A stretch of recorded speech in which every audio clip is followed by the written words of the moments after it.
ऐसे मैनिफेस्टो में आग लगा दो। राजनीति राजनीति राजनीति राजनीति राजनीति भगवा धारण करके ये लुटेरे पूरे बंगाल की जनता कहीं पे भी वोट दे देगी, भाजपा को वोट नहीं देगी।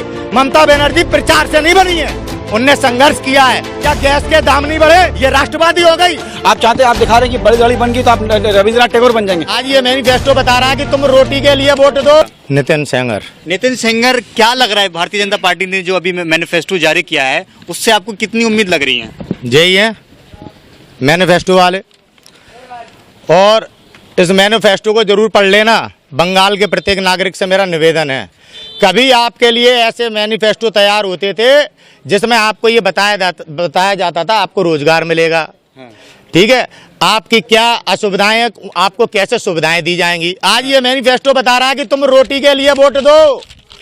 अब इन्होंने पिछले 7 सालों में आपको इस प्रकार से प्रताड़ित किया है, किसी भी तरीके से, चाहे नोटबंदी ले लो, चाहे जीएसटी ले लो और लॉकडाउन ले लो। चप्पल पहनने वाले गरीब को हवाई जहाज में बैठाने का सपना दिखाया था इन्होंने। जब लॉकडाउन लगा तो गरीब और मजदूर को तो मरने पे छोड़ दिया। अब वो कहाँ है? आज इस भुखमरी के कारण कगार पे हैं वो लोग। आज अर्थव्यवस्था इतनी गर्द में है, ये कोई चीज चर्चा में नहीं है। ऐसे मैनिफेस्टो को मैं देश के नौजवान से कह देना चाहता हूँ, भुखमरी पे मत आओ, ऐसे मैनिफेस्टो में आग लगा दो। तो आप क्या करने जा रहे हैं? इसमें आग लगाएंगे हम। नरेंद्र मोदी ने मंच के माध्यम से सदैव झूठ बोला है। आज तक भारत में जो भी मंच से बोला नरेंद्र मोदी ने, उसके ठीक विपरीत काम किया। आज पूरी दुनिया में सबसे बड़े झूठे के नाम से जाना जाता है देश का प्रधानमंत्री। ये भारत किस प्रकार से अपमान सहन कर रहा है, केवल हम नागरिक देश की जिम्मेदारी नहीं निभा रहे हैं। लेकिन आप एक झूठे प्रधानमंत्री का विरोध करने के लिए आप मैनिफेस्टो को अभी कह रहे हैं कि हम जला रहे हैं, लेकिन मोदी जी तो कहा है ना कि पश्चिम बंगाल को जो है ममता बनर्जी ने बर्बाद करके छोड़ दिया। 55 सालों से जो है यहाँ पे विकास डाउन है। देश का जो बिक्री कर रहा है, जो देश बेच रहा है, वो ममता बनर्जी पे आरोप लगा रहा है, जिसने इस देश का सम्मान, गौरव, लाल किला बेच दिया हो। इस लाल किले से देश के हिंदू का भी सम्मान जुड़ा है, देश के मुसलमान का भी सम्मान जुड़ा है। उस लाल किले को गिरवी रख दिया इसने। वो हमें सिखाएगा राष्ट्रभक्ति क्या है। हमारे देश में बंगाल वासियों चरित्र ही प्रमाण है। हमारे विवेकानंद जी ने कहा है, आप ही के बंगाल के हैं वो, आप ही के बंगाल के हैं वो, चरित्र ही प्रमाण है। ममता बनर्जी गलियों से, सड़क से संघर्ष करके आज सीएम बनी है। इस बात को झुटला नहीं सकता इस बंगाल का कोई नागरिक, चाहे आप किसी भी राजनीतिक दल के समर्थन करता हो। ममता बनर्जी प्रचार से नहीं बनी है, उनने संघर्ष किया है। किसी को भी कोई दीदी ऐसे एहसान में नहीं कहता। जिसको पूरा बंगाल दीदी कहता है, वो दीदी कहलाने लायक चरित्र रखती है, दीदी कहलाने लायक चरित्र रखती है। और आज और ये लड़ाई हमारे देश में, बंगाल में आज दीदी वर्सेस राजनीति करने वालों के बीच हो रही है। हम अपनी बहन के मान सम्मान से समझौता नहीं करेंगे। राजनीति आप प्रधानमंत्री पे भरोसा क्यों नहीं कर रहे हैं? प्रधानमंत्री का कौन सा ऐसा काम है 7 साल में जिस पर भरोसा किया जाए? जब बालाकोट जैसी स्ट्राइक की अफवाह से वोट लेने वाला प्रधानमंत्री, हमें उस पर विश्वास करना चाहिए। जिसने प्रधानमंत्री केयर फंड में चंदा लेके खा गया हो, उस पर विश्वास करना चाहिए। ये तो चाय बेचने वाला था, आज 2.5 लाख रुपए के कपड़े बदल रहा है, आज 8,500 करोड़ का विमान पे घूम रहा है, और देश में गरीब मजदूर आज भुखमरी के शिकार हो रहे हैं। और ये महंगाई बढ़ाकर राष्ट्रवादी घोषित कर रहा है महंगाई को। ऐसे व्यक्ति के ऊपर विश्वास करके देश से हाथ गवा दोगे। आप बीजेपी वाले के, आप एक आम इंसान है, आपको पेट्रोल डीजल से क्या मतलब? वो तो कह रहे हैं कि पेट्रोल की कीमत इसलिए बढ़ाई जा रही है कि जो आम इंसान, उसको पेट्रोल से कोई मतलब ही नहीं, वो तो बस में, ऑटो में सफर करते हैं। किसी के कह देने से कोई काम नहीं होता। पेट्रोल डीजल की कीमत बढ़ा देने से देश में हर चीज पे पैसा बढ़ता है। क्या कड़ुए तेल के दाम नहीं बढ़े? क्या गैस के दाम नहीं बढ़े? इससे गरीब जो 50% इस देश की जनता है, वो आज अपना परिवार चला पाने में सक्षम नहीं है। इस महंगाई के कारण ये राष्ट्रवादी हो गई। हमारे देश में कमजोर और गरीबों के बच्चे भूख से मर जाए, वो राष्ट्रवाद कहलाएगा? आज से पहले क्या देश में शासन नहीं हुए? अपनी नाकामी को छुपाने के लिए अपने खिलाफ उठने वाली हर आवाज को देशद्रोही इस प्रकार से देश पर शासन किया जाता है। अरे भाईचारा कायम करना चाहिए देश में, महिलाओं की इज्जत होनी चाहिए। मोदी जी तो कहते हैं सबका साथ सबका विकास। भगवा धारण करके ये लुटेरे अपने चरित्र को छुपा रहे हैं। इन लुटेरों को पहचानो। पहले तुम्हारे घर लूटा करते थे भगवा पहन के, पहले तुम्हें चौराहे पे खड़े होकर तमाशा दिखा के तुम्हें बेवकूफ बनाते थे। आज भगवा धारण करके आज भगवा धारण करके मंच पे खड़े होकर धर्म के नाम पे तुम्हें बेवकूफ बना के तुम्हारा देश लूट लिया। तुम्हारे देश की बिक्री की जा रही है। कल तुम्हारे खेत और तुम्हारी जमीन तुमसे छीन ली जाएगी। क्या करोगे? जब राष्ट्रीय संपत्तियां बिक रही हैं तो सो रहे हो, जब कल जमीनें छीन ली जाएंगी तो आवाज नहीं उठा पाओगे। राजा भैया जैसे लोगों को जेल में डाल दिया जाता है। यहाँ पे जज लोहिया की हत्या हो जाती है।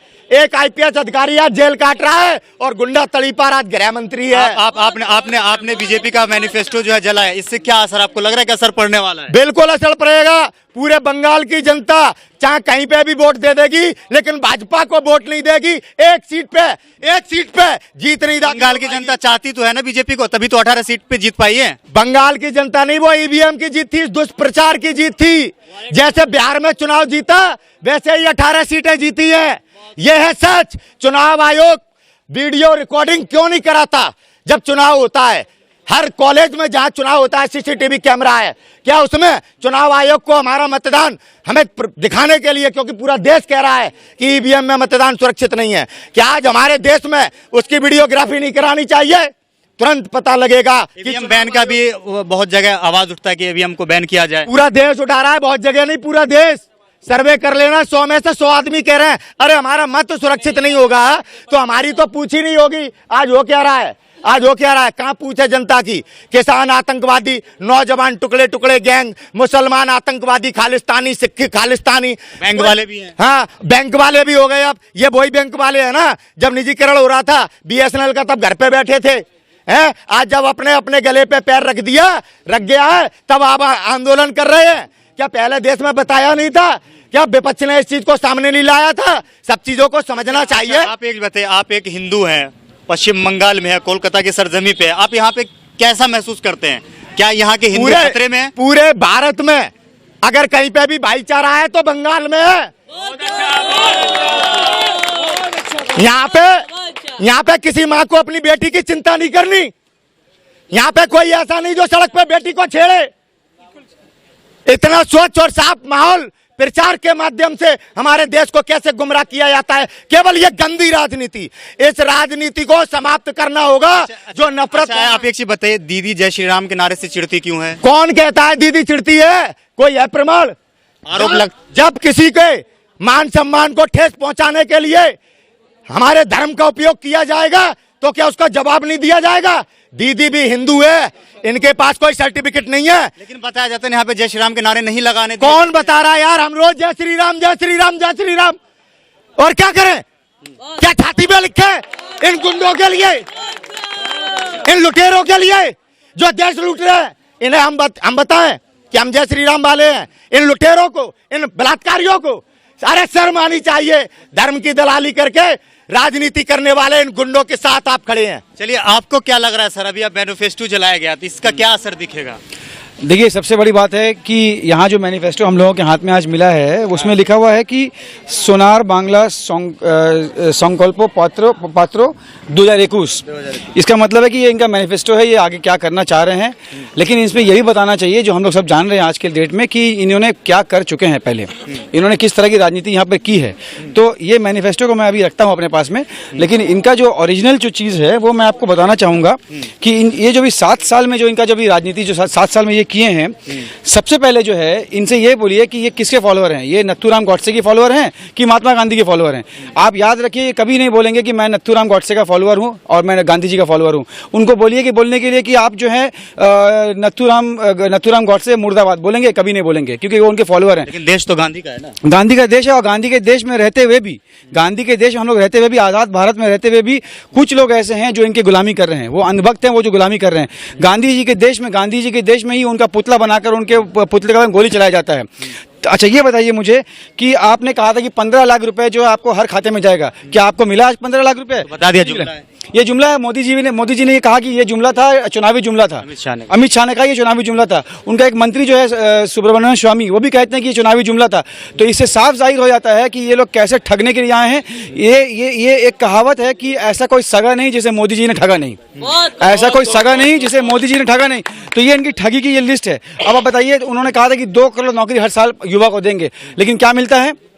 उनको ये मशवरा दिया था कि आप पकौड़ा डालो। अब आज का युवा का ये नौबत आ गया कि वो ग्रेजुएट होकर, पढ़ा लिखा इंसान होकर आज पकौड़ा डालने की उनको आज मशवरा दी जा रही है। आज जब मोदी जी से कुछ उम्मीद कर रहा है तो मोदी जी कहते हैं कि आत्मनिर्भर बनो। आत्मनिर्भर मतलब सेल्फ डिपेंडेंट। तो मैं कहता हूँ, गुलाम रब्बानी, आपकी मीडिया के थ्रू जितनी दूर तक मेरी आवाज़ जा रही है कि आत्मनिर्भर नहीं, उनका काम यह है कि अपना पेट भर, आत्मनिर्भर नहीं, अपना पेट भर और अपने लोगों का पेट भर, इंडस्ट्री लोग जो उनके हैं उनका पेट भर। आपने कहा था कि जो लोग ब्लैक मनी यहाँ से लेकर भाग गए हैं उनको वापस लाया जाएगा, आपने लाया। आज जब यहाँ पर में इलेक्शन आया है बंगाल में, तो आप यहाँ बड़ी बड़ी दाढ़ी रखकर कहते हैं, आप चाहते हैं, आप दिखा रहे हैं कि बड़ी दाढ़ी बन गई तो आप रविंद्रनाथ टैगोर बन जाएंगे। आप 4 लैंग्वेज अगर बांग्ला में बोलते तो आप क्या हमारे लोग हो गए? ये सबसे बड़ा ठगी है। इनसे बड़ा ठगी आज तक दुनिया में कोई देखा नहीं है। ये आज बंगाल को और बंगाल के लोगों को मालूम हो चुका है। उनको ये लग रहा है कि बंगाल के लोग उनके साथ में है, लेकिन ये सरासर झूठ है। अब मुझे एक बात बताइए कि 4850 करोड़ रुपया हमारा और आपका माँ बहनों का टैक्स का पैसा, जो जमा किया हुआ पैसा, भोली वाली जनता का पैसा, 4850 करोड़ रुपया सिर्फ अकेले बीजेपी गवर्नमेंट अपना एडवर्टीजमेंट में खर्च करती है। तो इनसे आप क्या भला उम्मीद रखेंगे? आप बताइए मुझे, रख सकते हैं? अब बताइए, जो आदमी अपना माँ का नहीं हुआ, जो आदमी अपना बहन का नहीं हुआ, वो देश का क्या होगा? वो बंगाल का क्या होगा? ये आपने जो मैनिफेस्टो का जो आप विरोध आप कर रहे हैं, ये आपका कहना है, क्या सारे बंगाल की जनता यही चाहती है? आपको क्या लगता है? ये सही बीजेपी ने जो मैनिफेस्टो जारी किया है उससे कितनी उम्मीद दिख रही है आपको? वो सिर्फ वादा करता है वोट के टाइम, बाकी जब वोट खत्म हो जाता है उसका भूल जाता है क्या वादा किया उसको खुद पता।